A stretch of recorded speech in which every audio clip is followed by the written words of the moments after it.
welcome to This Week. As we come on the air this morning, the country now braced for what could be the toughest week yet in this crisis. COVID-19 cases continue to climb here, now more than 300,000. More than 8,500 Americans have died. The hottest spots now in the Northeast. New York, the epicenter.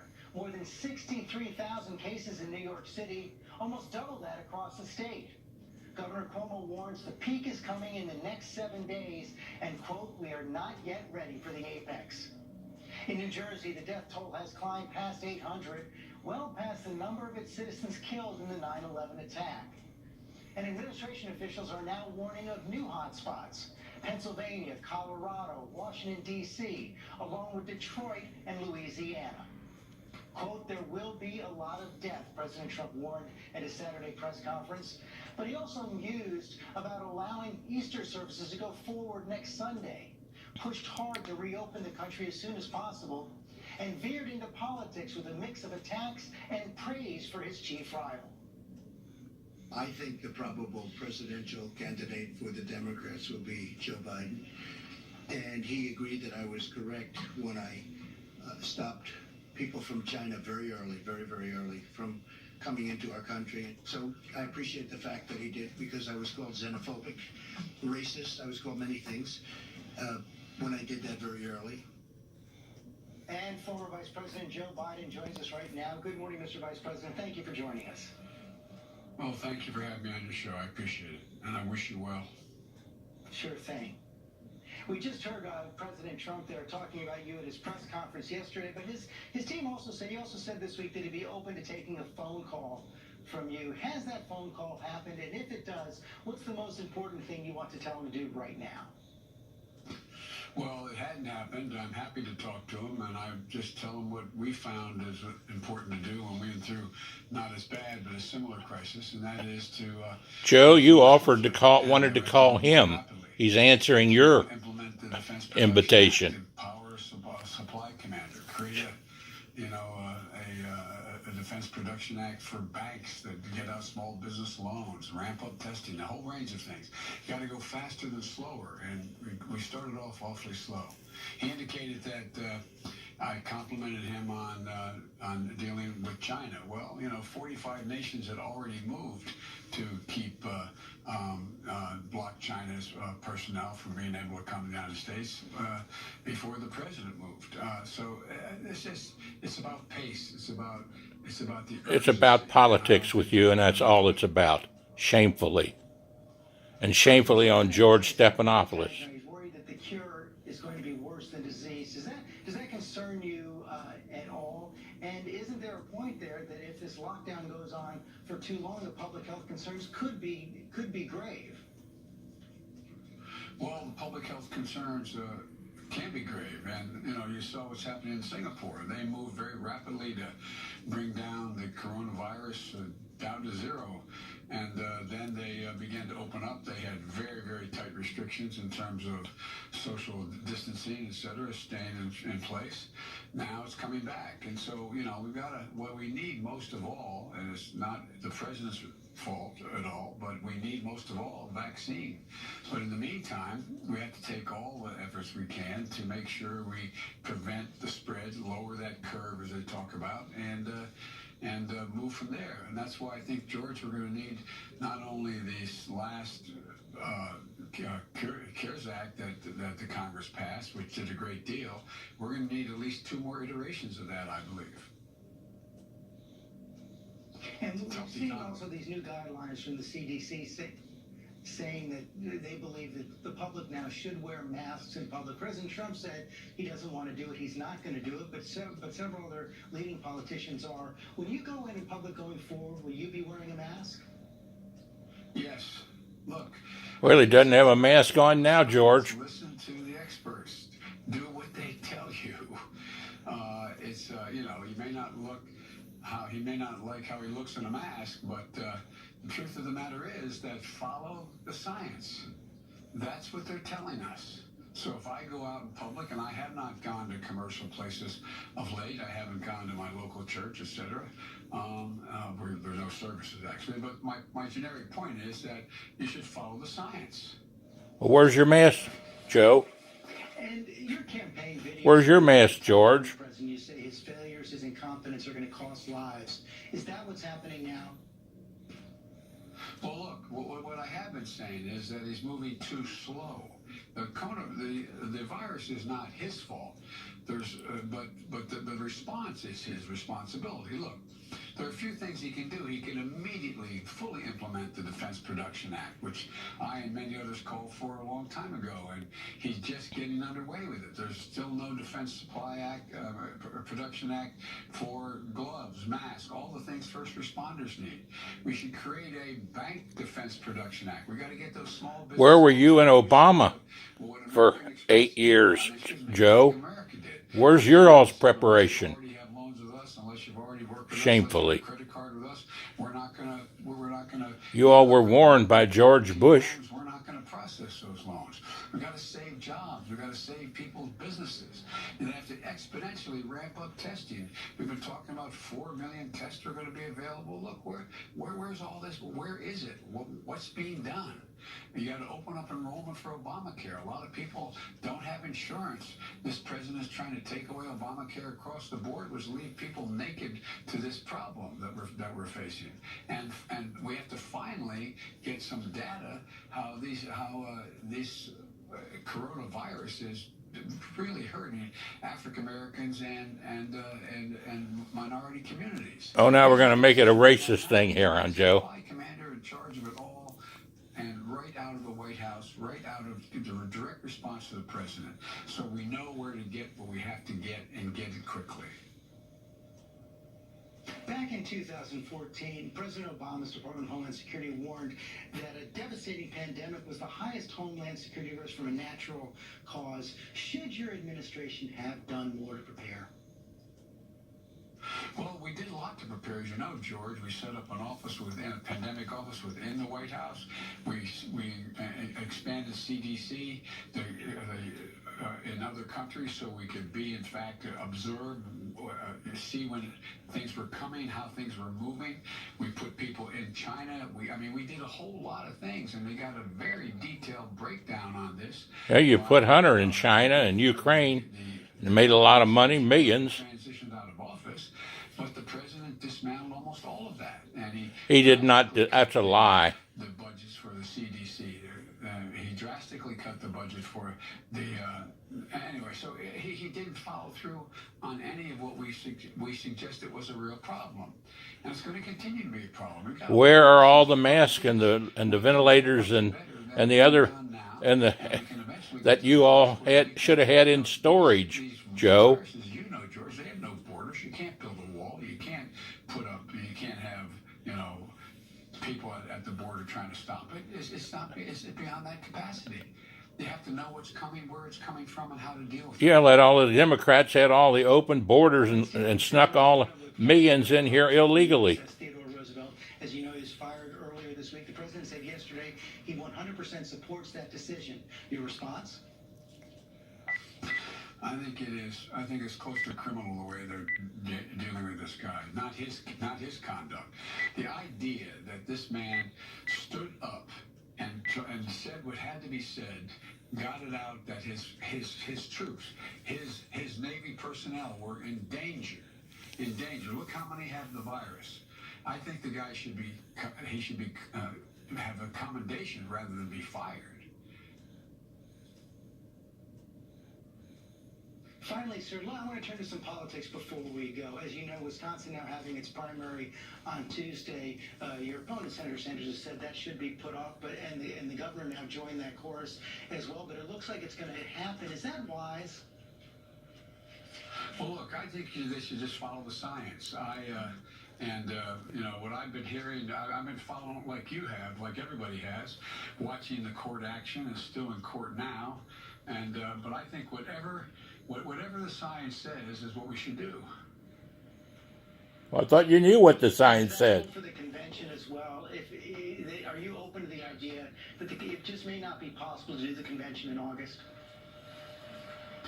Well, we're going to have to do a convention. We may have to do a virtual convention. I think we should be thinking about that right now. The idea of holding a convention is going to be necessary, but we may not be able to put 10, 20, 30,000 people in one place, and that's very possible. Again, let's see where it is. And what we do between now and then is going to dictate a lot of that as well. But my point is that I think you just got to follow the science. Listen to the experts. Listen to the Faucis of the world. And if that's the case, it's the case. We cannot... What do you think the president's been doing, Joe? He's been listening to Dr. Fauci and doing a great job. All the way around 16, we have never let our democracy second fiddle. We can both have a democracy and elections and at the same time correct the public health. But I think it's time we start thinking about how we're going to hold elections, whether we're going to have to and spend a lot of time figuring whether we do it. Is it going to mostly be by mail, which is not the preferred route for everyone? How are we going to do that? How are we going to make it available to everybody? And I think that has to be... I know you've talked to Bernie. Smart people thinking about now. I know you've talked to Bernie Sanders about your vice presidential pick. Tell us a little bit about how that's going. Is he ready to unify behind your candidacy? And has he given you any recommendations? Well, look, what I've said about the vice presidency, I was apologizing because it's a bit presumptuous for me to be setting up a committee to go through the process of, and you've been through it before in your other life, of deciding, doing the background. Yeah, you're both politician has-beens. You and George both, shamefully. And not in any way to demean your effort, but if we don't start now, we're not going to be able to get there. And he was very gracious. He said he understood. It wasn't about asking him for recommendations of who he or I would pick were we the nominee for vice president. It was about saying to him, Bernie, I feel somewhat foolish since, although it's likely I'm the overwhelming likelihood to get the nomination, that in fact it's not officially done yet, and I'm moving forward with a committee for vice presidential selection and to be able to set up a circumstance where the background checks can be done. As you know, they take a lot of time. And if we don't start now or shortly in the month of April, it's going to be hard to get it done. So I was basically apologizing and making it clear I wasn't trying to be presumptuous in any way, push him. And he said he appreciated that. That was the extent of our discussion about the vice presidency. Mr. Vice President, thanks for your time this morning. Thanks. Pandemic is a lot like a forest fire. Caught early, it might be extinguished with limited damage. If allowed to smolder, undetected, it can grow to an inferno that spreads quickly beyond our ability to control it. But if we wait for a pandemic to appear, it will be too late to prepare. And one day, many lives could be needlessly lost because we failed to act today. Where were you, Obama? Where were you, Joe Biden? 15 years ago. Chief Medical Correspondent Dr. Jen Ashton, Tom Bossert, former Homeland Security Advisor for President Trump, and our Chief White House Correspondent John Carl is also out with a new book, Front Row at the Trump Show. And Tom Bossert, let me begin with you right there. You also worked for President George W. Bush. The warnings were there in 2005. The warnings were there under President Obama. They've been consistent throughout the government for the last 15, 20 years, yet we still appeared to be blindsided. How do you explain that? Well, I'm not sure we were blindsided. You know, when President Bush read that book on the great 1918 flu, he tasked us to do things more than just writing strategies. We were putting in place budgets, and in fact, the strategic national stockpile that we're drawing from today was populated with these PPE and things that we needed for not just terrorist attacks, which had been the focus of the stockpile previously, but for naturally occurring outbreaks like this. Now, we've gone through fits and starts through his presidency and President Obama's and President Trump's over this competition for annual funding that we go through between the daily pressing needs and then these low probability but high consequence events. But there's a lot of trench work that's been done here and a lot of goods and supplies, planning and thinking that's gone into this. In fact, what we're implementing now is the strategy that came out of the president's tasking there from that video, and that social distancing work was published in 2007. Okay, Janice, let's go. Let's take on the situation we're facing right now. You've seen both Vice President Biden and the Defense Secretary say that they're going to be moving towards face coverings, towards masks. The president said he won't. We also had another tussle yesterday at the press conference. The president saying he might take hydroxychloroquine, and Dr. Fauci being much more equivocal about the possible benefits. Let's start right there. As a doctor, what's your thinking now on this possible treatment of hydroxychloroquine? Well, George, anytime you talk about any treatment in medicine, you have to weigh the risks versus the benefits versus the options or alternatives. So let's start with what we know about hydroxychloroquine. We know it's been effective and safe against malaria, lupus, rheumatoid arthritis. We know that it does come with some rare but potentially fatal side effect of an irregular heartbeat. That's why it's recommended that an EKG be done before someone starts this medication. And we think we know, based on limited early data out of China and France, that in patients who are moderately ill with COVID-19, that there may be some benefit. And it has shown some antiviral and possibly anti-immune properties in the lab. What we don't know is its safety profile in patients who are critically ill or moderately ill with COVID-19. We don't know exactly the right dose or when to give it. And we have to remember that just because something is available doesn't mean we should jump to its use. We always have to weigh the risks versus the benefits and proceed based on evidence and not emotion. And John, one of the things we're seeing playing out in that new socially distanced briefing room you spend many days in during these press conferences is that kind of a tug and war between the president and his science advisors nearly every day on nearly every subject. It's remarkable, George. On one hand, the president on the big decision points, at least so far, has actually listened to and taken the advice of the medical experts. But on the messaging on each and every one of these things, there's been a divergence. Think about it. On the facial coverings, the CDC comes out and recommends it. As they're announcing it, the president wants everybody to know that he's not going to be wearing facial coverings. On the question of a national stay-at-home order, you've seen both Dr. Birx and Dr. Fauci saying that every state should have a stay-at-home order, that it's essential. And at the same time, the president is raising questions about that and thinking, well, some places that aren't hotspots don't need that. And on the question of whether he's leaving it to the governors, John. When we can get back to normal, the president is making it clear once again that he doesn't want the cure to be worse than the problem. Well, of course. He wants to get back to normal quickly. Meanwhile, Dr. Fauci is basically at the rooftops warning about the possibility of a second wave if what we're doing now is lifted too early. So it's really something else, and it's across the board. But on the major decision points so far, he has actually listened to the experts. Well, I'm glad he does, instead of listening to you reporters. You're out with a new piece today saying Because all you're out to do is attack him. As you said, the first strike obviously is that we were a little slow to implement the proper social distancing. Going forward, we saw the president again yesterday talk about maybe having people go to church services on Easter, pushing hard for opening as quickly as possible. If you were inside the White House right now talking to the president, what advice would you be giving him about the next week, the next month? Yeah, George, the piece doesn't just suggest that we were slow. It suggests that we also didn't pivot into some common sense approaches.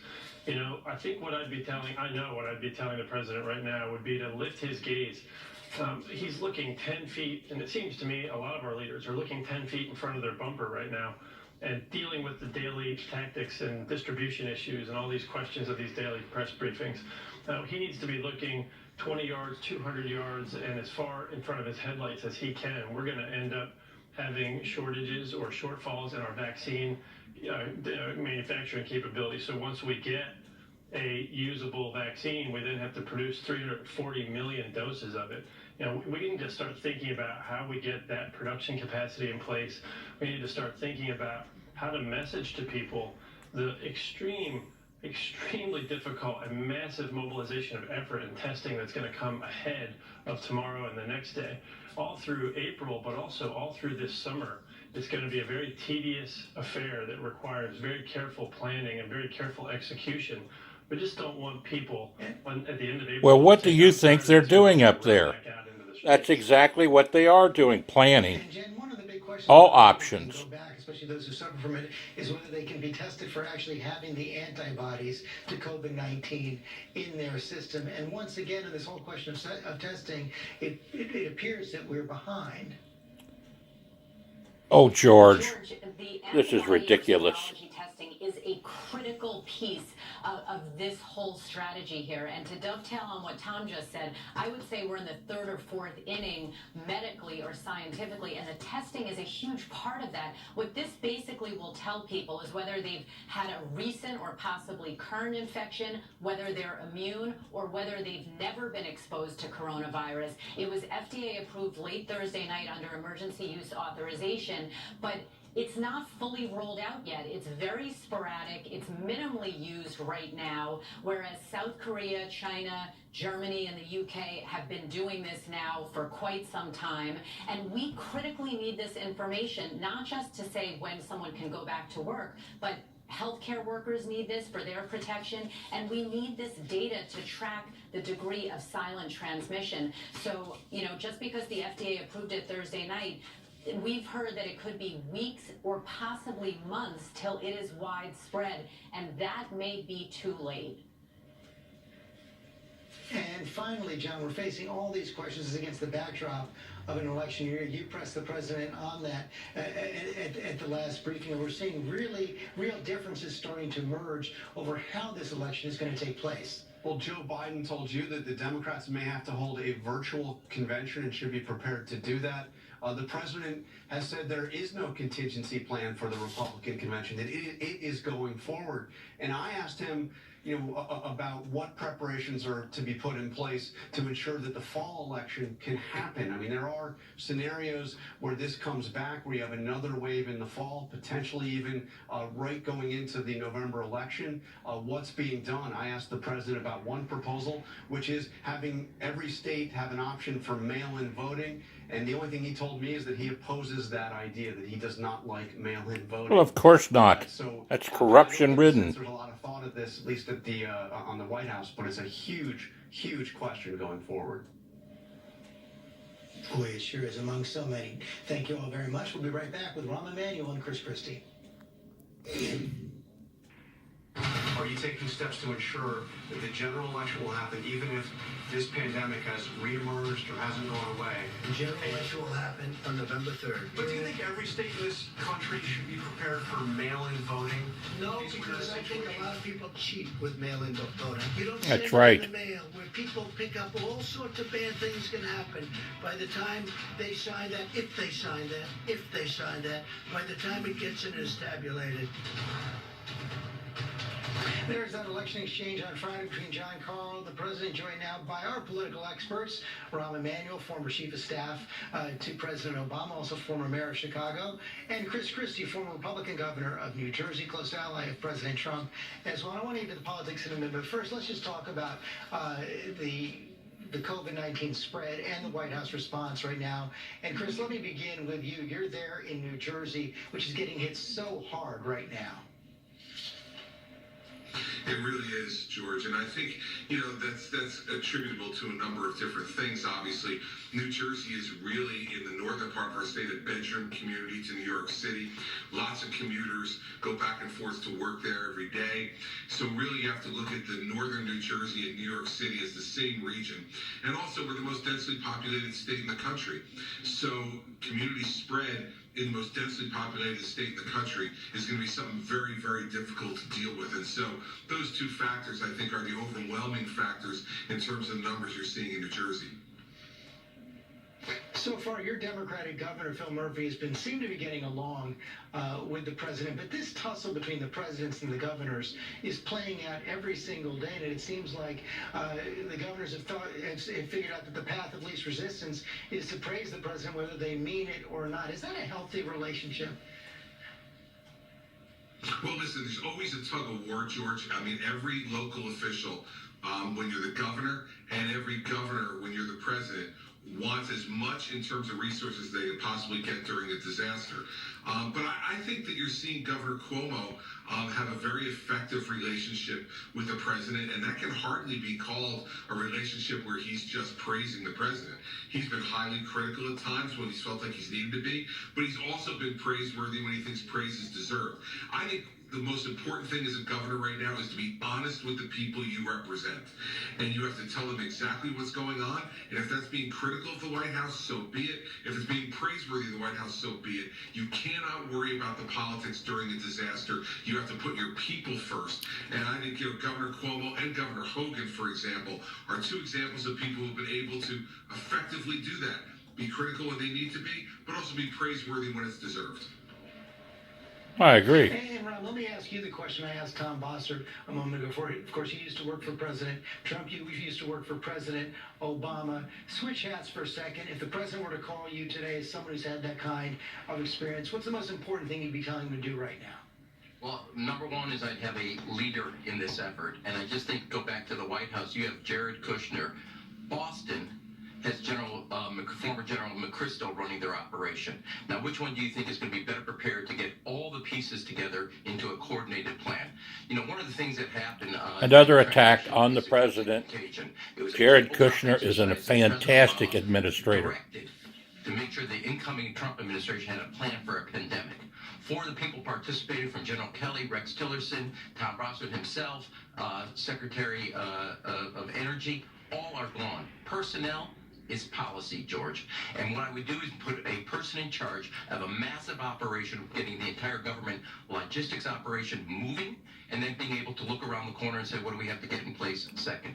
That is not happening. Isn't that the vice president? That's the vice president's job, and he's doing it damn well, buddy. We are behind. Those 8 weeks, from the early warnings that we got... Oh, nonsense. You don't know anything. And told the vice president, go back to Chicago and your mobs. They're not telling you what you need to know. They did not activate the process, and everything that was implemented in that tabletop exercise between the two administrations, the people, the policies, and the programs have all been decimated. And you need now is a general that knows how to direct that operation. And in all due respect to Mike Pence, who used to be a former colleague, that is not happening, and that is why we can't... Nonsense. Shameful on you. You don't want Mike Pence in charge because you can't play your politics. Where President Lincoln's looking at General McClellan outside of Richmond and says, if you don't plan on using that army, I like to use it to see what it can do. And we need somebody to take charge and not lead from behind, as President Trump has done. Nonsense. Shameful on you. And shameful on you, George, for setting him up. You all 3 ought to be ashamed of yourselves, including the governor. Where are you in protecting what the president has done?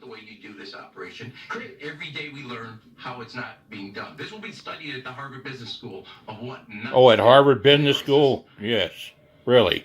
Hey, Chris, it does appear that this is settling in. The president has settled in over the last couple days. That's your whole campaign strategy you're laying out there, George and Rahm.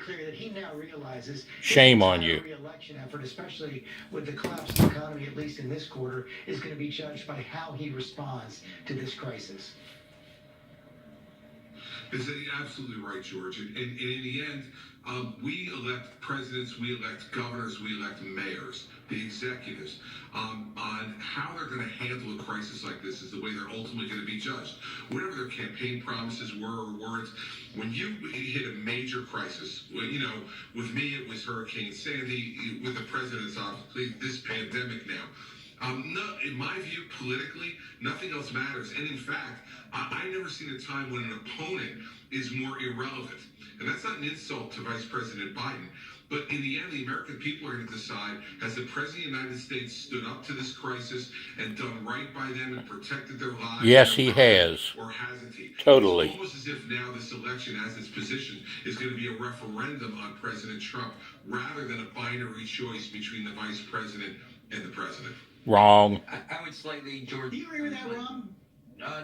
Not really in this case. In one level, I do that it is a measure and a test for the president of the United States.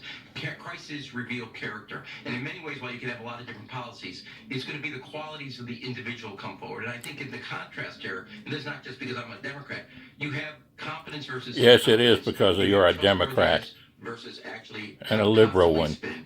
And you have actually the most important quality, which is the ability of a president to be empathetic to the people that they lead, versus I think something coming out of the White House of constant indifference and constant conflict and fighting. You look, just take a moment. The media are the ones that want to fight constantly. Men and women responded to him. That is what you want out of a leader. That those men and women knew that captain had their back. Nobody can look today at the United States and the leadership and say that this president is bringing the country together in a unified version in that effort. Wrong. So I agree with Chris. At one level, the first test is about the president.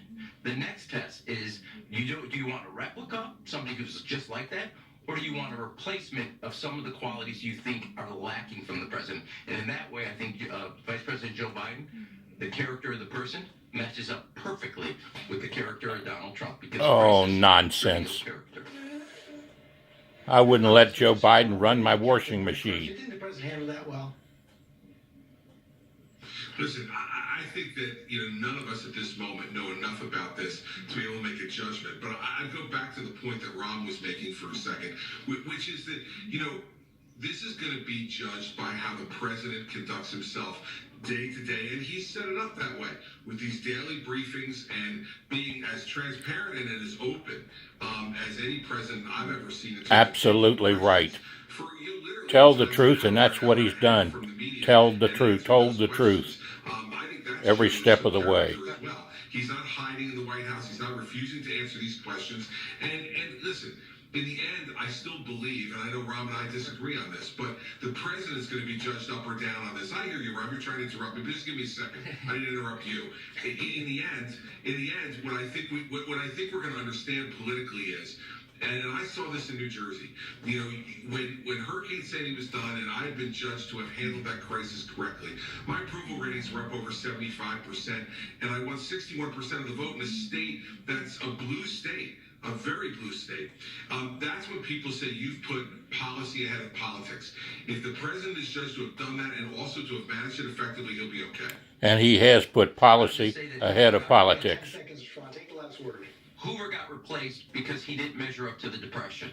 This president's not measuring up. We lost, and the country now knows we lost critical time. Wrong. I say to you, we have an acting Secretary of the Navy, replaced a 20-year career veteran of the Navy, and that's not right, and Congress should have a hearing on it. Wrong.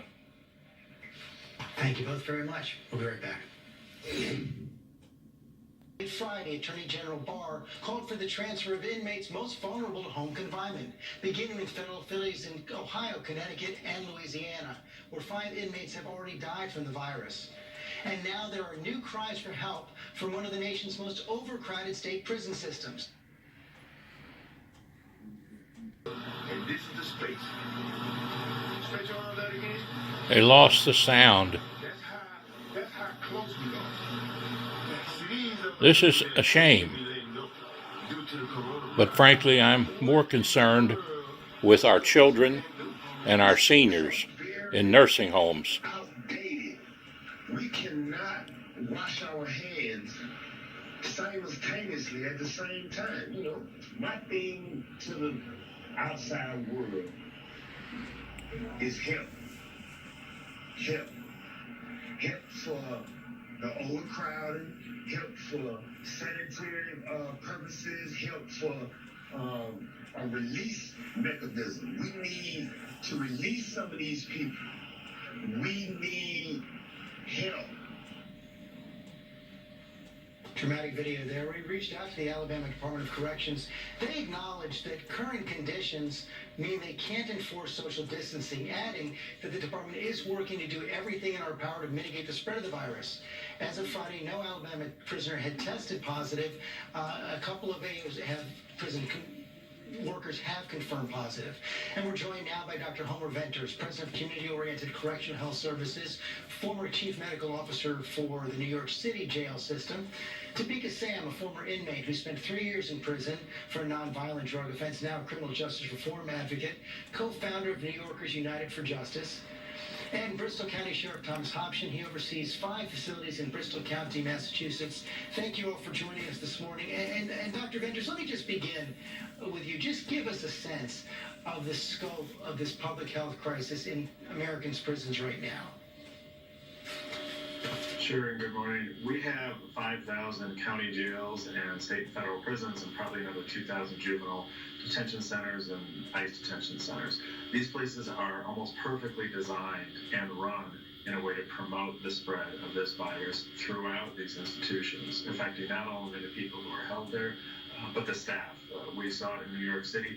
In just a couple of weeks, we went from 2 cases to 38 cases to now over 500 cases, split evenly between staff and detained people. And so the danger here is that we're not only really going to see the explosion of cases among people who are detained and the people who work there. This is going to drive the entire epidemic curve for this nation up just when we're trying to flatten it. So what are you going to do, turn them loose so they can spread it to other people? Give us a sense of how difficult it is. We saw some of it in that video right there to accomplish social distancing inside these prisons. Absolutely, George. There is no such thing as social distancing inside of prisons. As you saw, the conditions are no different than when I was incarcerated in 5 different prisons around this country, in federal prison and county jails. That video is heartbreaking. You said it best first, that this is a public health issue. Mass incarceration is a public health issue.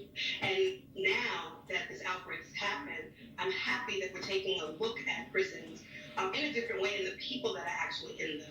Unfortunately, as you see, there's no way to properly be 6 feet apart. There's no way to properly wash your hands. There's not enough soap. They can't use hand sanitizer because of alcohol products that are in them, and they're considered contraband.